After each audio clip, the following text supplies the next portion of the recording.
North Korea fires unidentified projectile, U.S.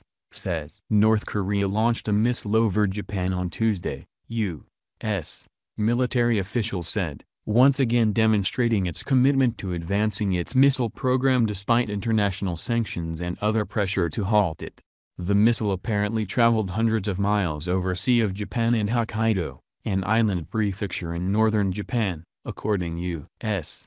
Army Colonel Rob Manning, a Pentagon spokesman. He said military officials were still evaluating the launch and would have more to report later. North Korea has test-launched dozens of missiles in recent years, including 3 on Saturday, with many landing in the Sea of Japan, also known as the East Sea, a wide swath of ocean separating the two countries. Such launches have prompted alarm in Japan, especially when missiles landed in its economic zone for shipping and fishing. Tuesday's launch reportedly prompted the government to issue a take-cover warning to residents. The apparent test from North Korea comes amid continued war exercises by United States and South Korean forces. The drills are defensive, U.S. officials say, but they have angered the North and caused provocations in the past. The United Nations Security Council has banned such tests by North Korea, but its efforts continue. Last month, North Korea successfully test-launched 2 intercontinental ballistic missiles, weapons in theory capable of striking the United States mainland. North Korea fires missile over Japan drawing fury. North Korea fired a missile early on Tuesday that flew over northern Japan before crashing into the sea off the coast of Hokkaido. The launch marks a sharp escalation of tensions, with Japanese Prime Minister Shinzo Abe calling it an unprecedented threat. North Korea has conducted a flurry of missile tests in recent months, but firing projectiles over Japan is rare. Japan and the U.S. have requested a UN Security Council meeting in response. The South Korean military said that the missile was fired eastward from near the North's capital Pyongyang and flew a distance of more than 2,700 kilometers, 1,678 miles. It passed through the sky over Japan at a maximum altitude of about 550 kilometers, 342 miles. The military said, and fell into the North Pacific Ocean 1,180 kilometers off the Japanese coast. No effort was made by the Japanese to shoot down the missile, but it triggered a safety warning in the region advising citizens in Hokkaido to take shelter in a sturdy building or basement.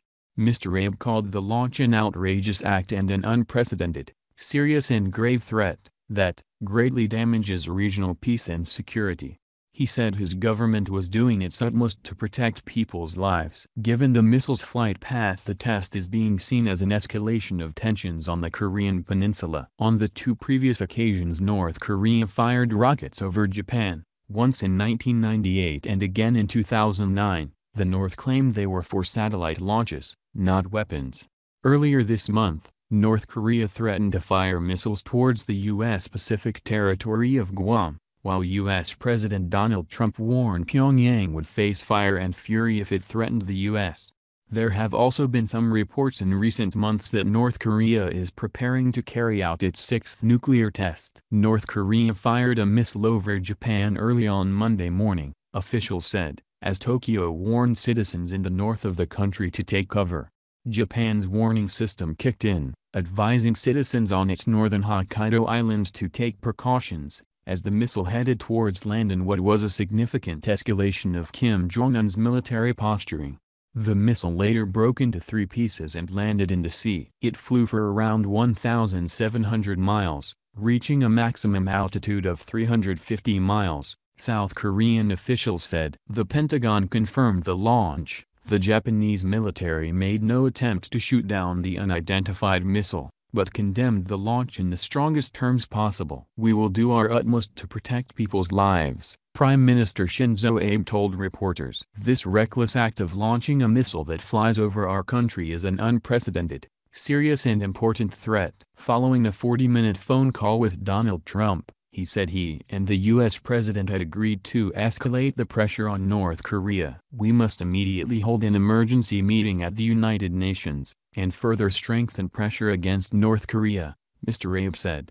Rex Tillerson, the U.S. Secretary of State, and South Korea's foreign minister agreed to consider tougher sanctions against the North in response to the missile test. South Korea said. Yoon Young-chan, a spokesman for the presidential Blue House in Seoul, also told a briefing that South Korean fighter jets conducted bombing drills at a firing exercise ground after Pyongyang's latest missile launch.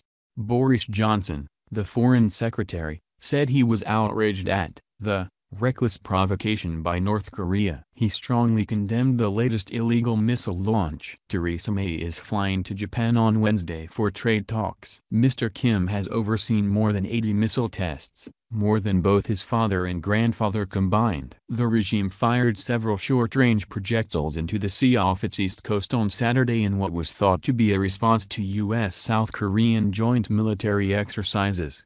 Saturday's launch was the first since Pyongyang test-fired intercontinental ballistic missiles on July 28 that could have been designed to reach 6,200 miles, putting parts of the U.S. mainland within reach. The North Korean dictator threatened to target Guam, the U.S. territory, with a missile. Analysts speculate the North may have tested a Hwasong-12 missile, a new intermediate-range projectile that Pyongyang recently threatened to fire towards Guam.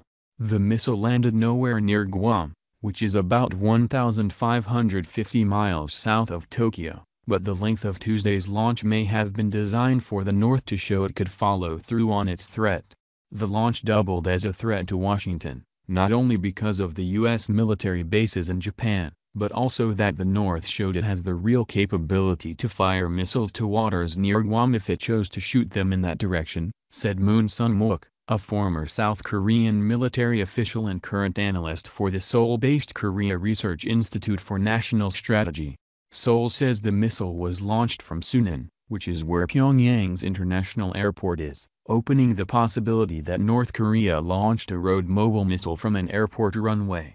North Korea fired what it said was a rocket carrying a communications satellite into orbit over Japan in 2009. The United States, Japan and South Korea considered it a ballistic missile test. It's pretty unusual, said Jeffrey Lewis, head of the East Asian Non-Proliferation Program at the Middlebury Institute of Strategic Studies in California. North Korea's early space launches in 1998 and 2009 went over Japan, but that's not the same thing as firing a missile. Residents on the northernmost Japanese island of Hokkaido were warned of the North Korean missile launch by a J-alert on their mobile phones, with loud alarms and an email that told people to stay indoors.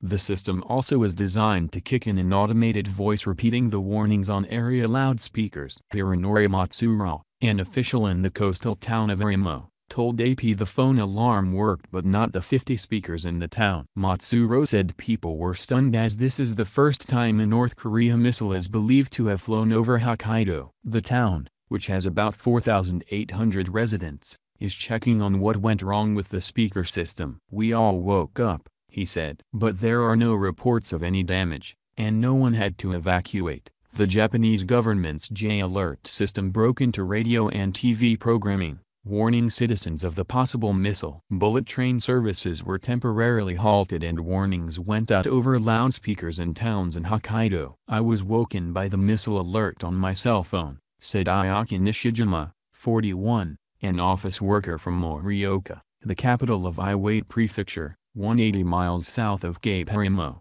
I didn't feel prepared at all. Even if we get these alerts, there's nowhere to run. It's not like we have a basement or bomb shelter. All we can do is get away from the window, she told Reuters by text message. U.S. Secretary of State Rex Tillerson and South Korea's foreign minister have agreed to consider tougher sanctions against North Korea following the latest launch.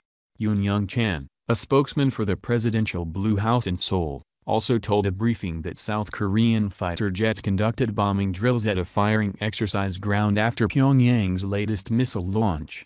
Separately, the South's Yonhap news agency cited an unidentified Blue House source as saying the U.S. military was considering the deployment of strategic assets to the Korean peninsula. Japanese Prime Minister Shinzo Abe says he agreed with U.S. President Donald Trump in telephone talks to increase pressure on North Korea after the country's latest missile launch.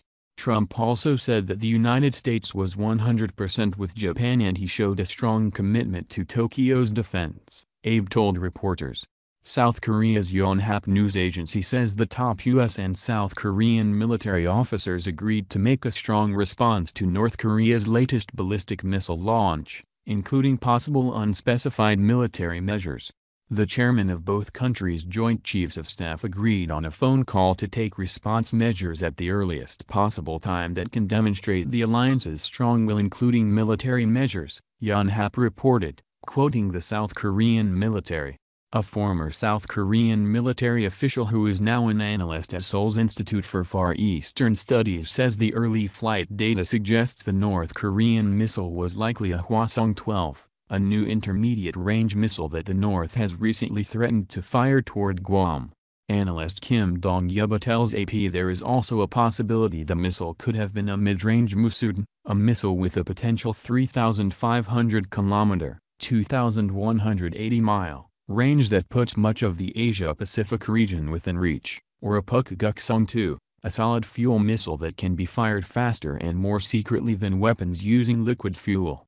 The United States, Japan and South Korea have requested a United Nations Security Council meeting to discuss North Korea's firing of a missile over Japan, diplomats said, Reuters reports.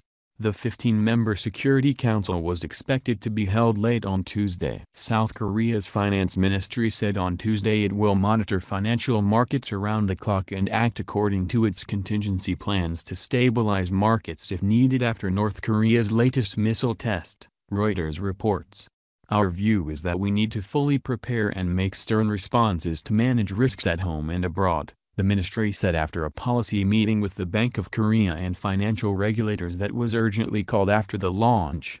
Japan's Nikkei share average fell to a near 4-month low on Tuesday morning as sentiment following the missile incident. In early trade, the Nikkei opened down 0.7% and fell as low as 19,304.76. its lowest since May 1. The broader Topix dropped 0.5% to 1,592.77. Shinzo Abe, the Japanese Prime Minister, has said that Japan will call for an emergency meeting of the UN Security Council meeting to discuss North Korea's latest missile launch. He added that Japan wants the UN to put additional pressure on North Korea, which may mean the imposition of more sanctions. Tokyo on Friday imposed additional unilateral sanctions on North Korea, expanding its list of companies, organizations and individuals with links to the North that are having their assets in Japan frozen. The list includes a number of Chinese companies, including the Bank of Dandong, which is accused of laundering money on behalf of Pyongyang, and Dalian Global Unity Shipping Company, which ships coal and steel products between North Korea and China. Japan's Prime Minister Shinzo Abe on Tuesday said North Korea's launch of a missile over its territory was an unprecedented, serious and grave threat. Their outrageous act of firing a missile over our country is an unprecedented, serious and grave threat and greatly damages the regional peace and security, he told reporters. North Korea's mission to the United Nations submitted a letter to the UN Security Council on August 25 hinting at tough countermeasures and catastrophic consequences unless the Council intervenes to halt the ultra-freedom joint U.S.-South Korea military exercises presently taking place in the South. Waging such provocative and aggressive joint military exercises on the Korean peninsula, which has already turned into a tinderbox, is nothing short of hysterical conduct that adds fuel to the raging flames. Acknowledging that the U.S.-South Korea joint military exercises constitute a grave threat to the peace and security of the world, as well as those of the Korean peninsula, the DPR Korea strongly requests the UNSC to discuss the issue of the joint military exercises as an emergency agenda item, the letter stated, according to the Korea Central News Agency. Should the UNSC ignore the request from the DPR Korea once again, it will become self-evident that the UNSC has ceased to remain a body that assumes the primary responsibility for the maintenance of international peace and security, but been reduced into a marionette and a political instrument of the U.S. Now that the U.S. has blatantly manifested its hostile intention towards the DPR Korea by waging aggressive joint military exercises, despite the repeated warnings from the latter against its reckless behavior, the DPR Korea has every reason to respond with tough countermeasures as an exercise of its right to self-defense, and the U.S. shall be held totally accountable for the catastrophic consequences to follow. The launch on Tuesday morning of a missile that crossed Japan may only be the first significant provocation from North Korea in response to the military exercises taking place in South Korea, with officials warning that Pyongyang may be preparing to carry out a sixth underground nuclear test.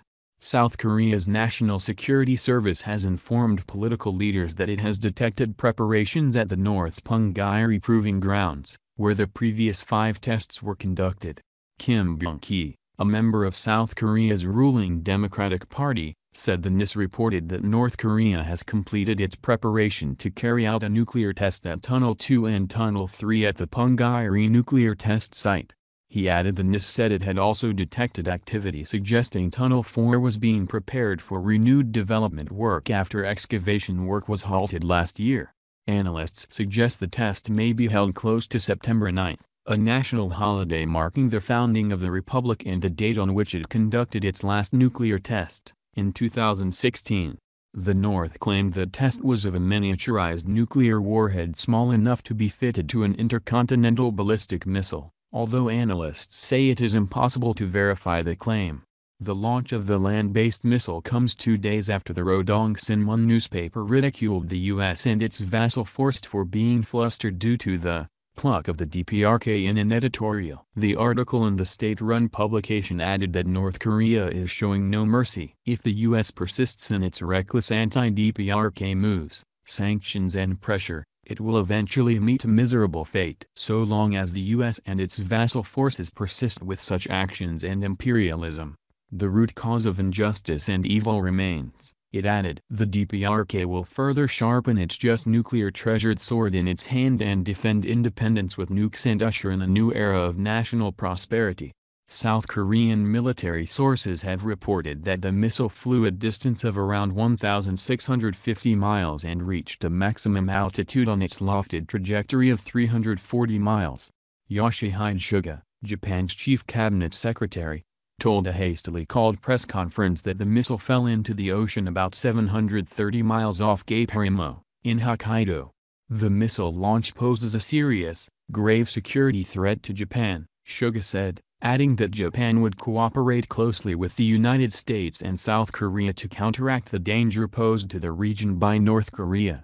In Seoul, Moon Jae-in, the South Korean president, summoned an emergency meeting of the National Security Council. The missile broke into 3 pieces and fell into the waters off Japan's northern Hokkaido island. The Japanese government's J-alert warning system advised people in the area to take precautions. The Japanese military did not attempt to shoot down the missile, which passed over Japanese territory around 6:06 a.m.